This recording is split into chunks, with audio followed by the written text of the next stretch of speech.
ব্রাহ্মণবাড়িয়ায় সংসদীয় আসন পুনর্বিন্যাসের প্রতিবাদে ঢাকা সিলেট মহাসড়কের চান্দুর এলাকা অবরোধ করেছে এলাকাবাসী। এই মুহূর্তে সেখানে আছেন রিপোর্টার উজ্জ্বল চক্রবর্তী, সরাসরি যাচ্ছি তার কাছে।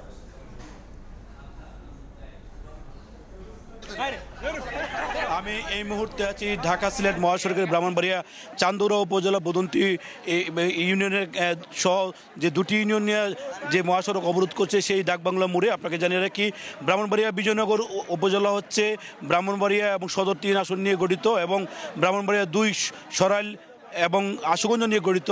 এখানে যে 3টি ইউনিয়ন অর্থাৎ হরসপুর, বুদন্তি এবং চান্দুরা, এই 3টি ইউনিয়নকে বিচ্ছিন্ন করে গত 30শে জুলাই নির্বাচন কমিশন থেকে প্রাথমিক খসড়া প্রকাশ করে পরবর্তী সময়ে বিজয়নগরবাসী 3টি ইউনিয়নকে বিজয়নগরে রাখার স্বার্থে তারা নির্বাচন কমিশনে আপিল করে গত 24শে আগস্ট এই আপিলের শুনানি অনুষ্ঠিত হয়।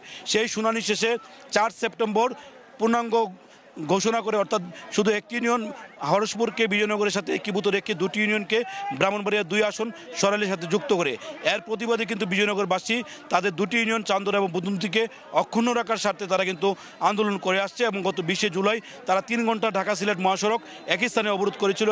আজকে কিন্তু বেলা 11টা থেকে এখন পর্যন্ত 3 ঘন্টা হয়ে গেছে, এখন কিন্তু তারা মহাসড়ক অবরোধ করে দাবির বাস্তবায়নের লক্ষ্যে তারা আন্দোলন করে যাচ্ছেন। তারা বলছেন যতক্ষণ না পর্যন্ত সরকারি উচ্চ পর্যায় থেকে কোনো ঘোষণা না আসবে এবং বিজয়নগরের যে দুটি ইউনিয়ন বুদন্তি এবং চান্দুরাকে বিজয়নগরের সাথে একীভূত না করবে ততক্ষণ পর্যন্ত তারা কিন্তু আন্দোলন চালিয়ে যাবে বলে আমাদেরকে জানিয়েছেন। এখানে আমরা কথা বলেছিলাম বিজয়নগর সর্বদলীয় সংগ্রাম পরিষদের আহ্বায়ক অ্যাডভোকেট ইমাম হোসেনের সাথে। তিনি আমাদেরকে জানিয়েছেন যে যতক্ষণ পর্যন্ত আমাদের এই দাবি না মানা হবে ততক্ষণ পর্যন্ত তারা আন্দোলন সংগ্রাম চালিয়ে যাবে। অর্থাৎ তারা বলছেন যে এই আন্দোলন যতক্ষণ না পর্যন্ত দাবি মানা হবে ততক্ষণ পর্যন্ত তারা এই আন্দোলন চালিয়ে যাবে। প্রয়োজনে এই দাবি বাস্তবায়ন না হওয়া পর্যন্ত তারা আন্দোলন চালিয়ে যাবে বলে তারা আমাদেরকে জানিয়েছেন।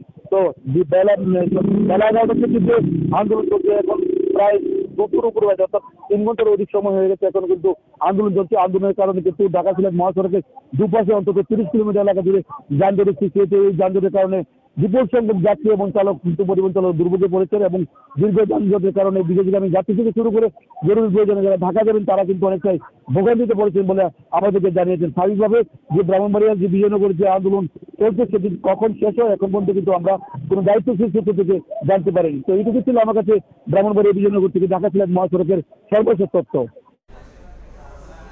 সরাসরি যুক্ত ছিলাম ব্রাহ্মণবাড়িয়ায়।